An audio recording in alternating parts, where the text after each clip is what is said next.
रात के सुनाटे में जब आसमां पर सितारे तन्हा चमकते हैं, तू मुझे यूं लगता है, तू मुझे यूं लगता है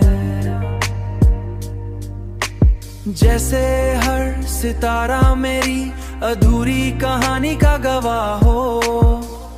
अधूरी कहानी, अधूरी कहानी।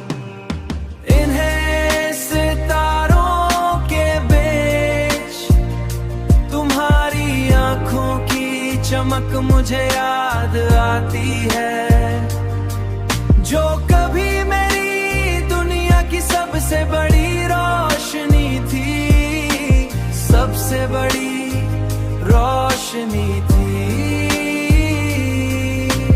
मैंने बहुत चाहा कि उस गई याद को दिल से निकाल दूं, मगर मोहब्बत शायद वो जख्म है जो कभी मुकम्मल नहीं भरता, बल्कि वक्त के साथ नहीं भरता,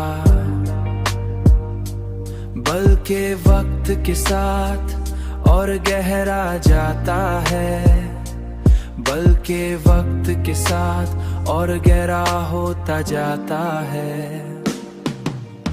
इन्हें सितारों के बीच तुम्हारी आंखों की चमक मुझे याद आती है, जो कभी मेरी दुनिया की सबसे बड़ी रोशनी